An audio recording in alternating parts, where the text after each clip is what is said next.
চলে এসেছি আজকের একটা নতুন ভিডিও নিয়ে। তো এই ভিডিওর মধ্যে আলোচনা করবো বাড়ি তৈরি করার পুরো স্টেপ বাই স্টেপ। একটা বাড়ি তৈরি করতে গেলে যত রকমের স্টেপ হয় তত রকম মোটামুটি আমি একটা টাচ করে যাব।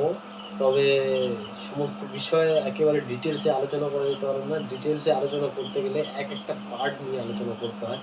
কারণ এক একটা পার্ট নিয়ে যদি না আলোচনা করা হয়, একটা পার্টের উপরে একটা ভিডিও হয়ে যাবে, তাও আবার অনেক বড় অনেক লেন্থি ভিডিও হয়ে যাবে। সেই সেই হিসাব করে আমি একটা মোটামুটি ছোট ছোট কনসেপ্ট দিয়ে আমি চেষ্টা করব পুরো একটা মানে বাড়ি তৈরি কনস্ট্রাকশানের মানে একটা বাড়ি তৈরি করার জন্য কনস্ট্রাকশানের যাবতীয় তথ্য কীভাবে মানে কাজ শুরু থেকে শেষ পর্যন্ত আমি একটা তথ্য দিতে থাকবো। প্রথমে দেখিয়ে দিই কীভাবে কী করে করতে হবে। তো প্রথমে দেখো, এখানটায় আমরা মনে করো এইটা আমার একটা জমি আছে, বোর্ডটাই মনে করো তোমাদের একটা জমি। তো এই জমির মধ্যে তোমরা একটা বাড়ি বানাতে চাচ্ছ। বাড়ি মানে নিজের একেবারে মানে নিজের পার্সোনালিটি একটা বাড়ি, সে দোতলা হোক বা তিনতলাই হোক বা একতলাই হোক। তো আমি একতলা দিয়ে একটা বাড়ি, তাহলে কিন্তু আমার ডাইকোনা পুরোপুরি একদম ভাঙা হলো। যতক্ষণ না আমার এই ৫০০টা হবে, এই ৫০০টা যতক্ষণ না হবে ততক্ষণ এই সুতো যদি সরাতে হয় সরাতে হবে, এই সুতো যদি সরাতে হয় সরাতে। যেখানে আমাদের মাটাম থাকে না, মাটাম যখন থাকে না তখনই এই পদ্ধতি অবলম্বন করে আমরা লেআউট করতে পারি এবং সেটা একদম পারফেক্ট সোজাসুজি ঘর হবে, যেখানে কোনো ডাইকোনা থাকবে না, একদম সোজাসুজি ঘর হবে। তো প্রথমবার এই সুতোটা টাঙানো হলো। তো মনে করো আমি এখানটা ১২টা কলম দেবো। তো ১২টা কলম যদি দিতে যাই, এই একটা কলম, এই একটা কলম, এখান থেকে এই সুতোটা যদি যায়, এখানে একটা কলম, আর এখান থেকে যদি একটা সুতো নিয়ে আমি এই একটা, এই একটা কলম, ৪টে কলম, ৫টা কলম, ৬টা কলম, ৭টা কলম, ৮টা, ৯টা, ১০টা, আর এইখান থেকে ১১টা, ১২টা। এই ১২টা কলম, ১২টা কলমের প্রত্যেকটাতে এরকম সুতো থাকবে, প্রত্যেকটাতে এরকম সুতো থাকবে। সুতো থাকলে তাহলে কি হবে, আমার ক্লিয়ার হবে। আর মনে করো এবার আমি এখান থেকে একটা সিঁড়ি তুলবো, এখান থেকে এইখানটা একটা সিঁড়ির প্যাসেজ, এটা আমার সিঁড়ির প্যাসেজ, সিঁড়ি উঠতে থাকবে। এবার এইটা আমার এই সিঁড়ির কলম, এখানে একটা সিঁড়ির ল্যান্ডিং, আর এখানে একটা সিঁড়ির ল্যান্ডিং আমার দিতে হবে। তো এখানটায় আমার বোঝাতে পারলাম লেআউটটা কীভাবে করবো আর কলমগুলো কীভাবে আমি লাইন করবো। তো সিঁড়ির যে ল্যান্ডিং, সিঁড়ির ক্ষেত্রটা আগে বোঝাই। যে প্রথম মনে করো একটা সিঁড়ি, তো সিঁড়ির আমি কীভাবে করবো, সিঁড়ি মনে করো মিনিমাম আমার এখানটা একটা প্যাসেজ লাগবে ৪ ফুট, আর এখানে একটা ৪ ফুট প্যাসেজ লাগবে, এখানে একটা ৪ ফুট, মানে এই যে সিঁড়ির এখানটা একটা চাতাল লাগবে, এখানে একটা চাতাল লাগবে। ৩ ফুটেরও করা যায়, ৩ ফুটের করলে মোটামুটি একটা হয়, কিন্তু ৩ ফুটের নিচে হয়ে গেলে যদি কোনো জিনিসপত্র দোতলাতে তোলার ইয়ে হয়, সেক্ষেত্রে বহুত অসুবিধা হয়। সিঁড়ির ক্ষেত্রটা আমি প্রথম বোঝাবার চেষ্টা করছি। সেই জন্য ৩ ফুটের নিচে সিঁড়ির ল্যান্ডিং করবে না। এখান থেকে এই যে ডিস্টেন্সটা, এটা মনে করবে সব সময়ের জন্যে যেন ২২৫০ হয়, ২২৫০। এই যে ডিস্টেন্সটা ২২৫০।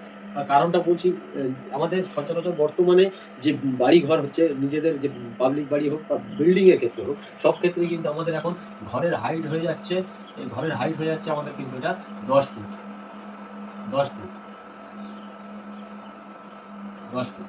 ঘরের হাইট সবসময়ের ক্ষেত্রে কিন্তু আমাদের ১০ ফুট হয়ে যাচ্ছে। তো সেই জন্যে আমাদের ১০ ফুটের সিঁড়ি আনতে গেলে আমাদের মিনিমাম ২২৫০ আমাদের রাখলে তাহলে কি হবে, আমাদের ধাপ ১৫০ করে হবে, ১৫০ করে হবে বা ৬ ইঞ্চি, ৬ ইঞ্চি। তাহলে কি হলো, আমাদের সিঁড়ির পজিশনটা আমি বুঝিয়ে ক্লিয়ার করতে পারলাম। এবার আসি কলমের পজিশনে। এই যে কলমগুলো বসাবো, এই কলমগুলো বসাতে গেলে এর একটা করে জালি বসাতে হবে। এই জালি বসাতে হবে, প্রত্যেকটা কলমে একটা করে জালি বসাতে হবে। এই জালিগুলো মোটামুটি যদি মনে করো দোতলা বাড়ি হয়, যদি দোতলা বাড়ি হয়, মিনিমাম দোতলা, দোতলার উপর বেস করে আমি বোঝাচ্ছি। মিনিমাম যদি দোতলা বাড়ি হয় তাহলে আমার জালির পরিমাণ কত রাখতে হবে, জালির পরিমাণ মিনিমাম এদিকে রাখতে হবে ৪ ফুট, এদিকে রাখতে হবে ৪ ফুট, ৪ ফুট, ৪ ফুট, এদিকে ৪ ফুট, এদিকে ৪ ফুট। এই চারদিকে ৪ ফুট করে জালি হয়। আর জালি যেন সবগুলো এল হয়, এল, সবগুলো যেন এল হয় জালির রডে। তাহলে কি হবে, যদি জালির রডে এল থাকে সেক্ষেত্রে আমাদের অনেকটা অ্যাডভান্টেজ থাকে। যে মনে করো আমার একটা কলমের ইয়ে আছে ২৫০ বাই ২৫০ বাই ৩৫০, ৩৫০ মনে করো একটা ২৫০ বা ৩৫০-এর একটা কলম বসাবো। কলমটা সবসময় আমাদের মনে রাখতে হবে যে কলমটা যেন আমার জালির মাঝখানে বসে, কলমটা যেন জালির মাঝখানে বসে, এই মাঝখানে বসে। যদি দোতলা বাড়ি হয় তাহলে মোটামুটি যদি মেন রাস্তার ধারে হয় তাহলে এখানে ১৬ mm rod, ১৬ mm rod common কলমের রডের জন্য। এই কলমে ৪ করে ৪টে ১৬ mm, আর এই মাঝখানে একটা, এর মাঝখানে একটা, দুটো ১২ mm রড, ১২ mm রড, তাহলে যদি মেন রাস্তার ধারে যদি বাড়ি হয় তাহলে সেক্ষেত্রে কী করতে হবে, যে 250 বাই 350 আর কলম দিতে হবে, আর সেখানে 16 চারটে দিতে হবে, এখানে 16 চারটে, আর 12 দিতে হবে দুটো। এইটা হচ্ছে এই প্রত্যেকটা কলমের ক্ষেত্রে একেবারে খুবই জরুরি। তবে একটা কাজ করা যেতে পারে, এইখানটায় যে এখানে সব কলমগুলো আছে, এই কলমগুলোর মধ্যে সমস্ত কলমে 1টা 2টো 3টে 4টে 5টা 6টা 7টা 8টা, এই 8টা কলমে 12 রড দেওয়া যেতে পারে। 12 রড 4টে করে দেওয়া যেতে পারে, 4টে করে 12 রড। আর এই যে সিঁড়ির পজিশনে যে কলম 4টে থাকছে, এই কলম 4টে কিন্তু একবার 16 রড 4 পিস দিতেই হবে। এটা কমন, একদম কমন। কারণ হচ্ছে যে বাড়িটা তৈরি করতে গেলে, মনে করো আমি দোতলা বাড়ি করব, এই বাড়িটা যদি আমি মনে করো একটা দোতলা বাড়ি করব, ছাদ দেওয়া বাড়ি মনে করো যদি আমি এটা দোতলায় যদি আমি বাড়িটা করি, তো সেক্ষেত্রে আমার কি হবে, আমার এই সিঁড়িঘরের পজিশনটা কিন্তু আমার একেবারে 2.5 তলা, মানে 3 তলা হয়ে যাবে। 3 তলা যেহেতু হবে, সেহেতু আমার এই 4টে কলম আমার একদম শিওর এই 16 রড 4টে করে মিনিমাম দিতে হবে। আর সেক্ষেত্রে কলমের সাইজগুলো কিন্তু কমে যাবে, কলমের সাইজটা অনেক কমে যায়, একেবারে 250 বাই 250 এই সাইজের কলম দেওয়া যেতে পারে। তো এই কলম দেওয়ার পরে এবার কলমের ফাউন্ডেশন কীভাবে করবে, মনে করো এই জালি আমি এখানটা দেখাচ্ছি, যে মনে করো এই জালি এখানটায় থেকে যে সমস্ত রড গেছে, এই যে জালির ঠিক মাছ সেন্টার করে কলমটাকে বসাতে হবে, এবার এই কলমটাকে মাছ সেন্টার করে বসানোর পরে এখান থেকে আমার যে রডটা ছাড়লাম, আমরা এই যে রডটা ছাড়লাম, লোহাটা ছাড়ার পরে আমাদের কি করতে হবে, সবসময় মনে রাখতে হবে আমাদের এই লোহা যেন এরকম আপ ডাউন থাকে, মিনিমাম 1 মিটার আপ ডাউন থাকে যেন মিনিমাম। তারপরে কি করতে হবে, আমাদের এই কলমটা যখন এখানটায় আমরা কাস্টিং করছি, 1 মিনিট আমি এটা একটু ক্লিন করে নিই, তারপর আবার দেখাচ্ছি আমি। তো ক্লিন করে নিয়েছি আমি ওটা, এবারে আমি দেখাবো কলমটার ফাটাফাট। দেখো এই মনে করো আমার জালি বসছিল আমার, তো এখানে জালি বসার পরে এই যে আমার জালি, এবার আমি জালির সেন্টারে বলেছিলাম যে কলম বসবে, তো জালির সেন্টারে কলম বসার পরে এই যে কলমটা আমার বসে গেল, এই কলম বসার পরে আমার কি করতে হবে, এবারে দেখতে হবে এই কলমটা কীভাবে তুলবে। তো প্রথমে বললাম যে কলমের রড এরকম থাকবে, এবং কলম রড যাতে 1 মিটার ছোট বড় থাকে সেটা বলেই দিয়েছি আমি। তো এবার আমার কলমের পজিশনটা দেখাই, কলমটা কীভাবে আমার উঠবে। দেখো কলমটা হচ্ছে মেন ভাইটাল জিনিস। কলমটা প্রথমবারে আমার কলম এই উঠবে, এটা জালি, এই জালি থেকে কলমটা এই উঠবে, এখানে এই ওঠার পরে এটা হলো প্যাডিস্টিয়াল, এই প্যাডিস্টিয়ালের পরে এই এবারে আমার উঠবে কলমের রড, এই যে কলমের রড এই জায়গায় গিয়ে, এবার মনে করো এখানেও একটা কলম আছে, এরকম কলম আছে, এই যে কলম। এইবারে কলমটা আমার যে ভিত লেভেল হবে, ভিতটা যদি আমি যতটা তুলবো, চিন্তা করবো আমার যেখানটায় মোটামুটি সমতল জায়গা, কখনোই আমি মাটি ফেলে উঁচু করে নিয়ে সেই ফেলা মাটির উপরে টাই বিম দেবো না। তো এবার আমার কি করতে হবে, আমি প্যাডিস্টার ঢেলে নিয়েছি, প্যাডিস্টার ঢালার পরে আমার এখানটায় একটা টাই বিম দিতে হবে, প্রত্যেকটা কলম টু কলম। এবার টাইমিং দেওয়া হলো, টাইমিংয়ের পর থেকে এইবার আমার এখানটায় উঠবে কলম,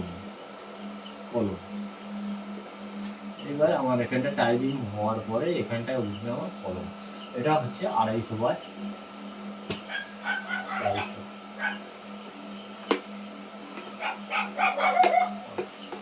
তাহলে আমার প্রথমে কি করতে হলো, জালি বসালাম, জালি বসার পরে জালি কাস্টিং হওয়ার পরে তারপর আমি বসালাম আমার করলাম কি, আমার এখানটায় প্যাডিস্টিয়াল ঢাললাম।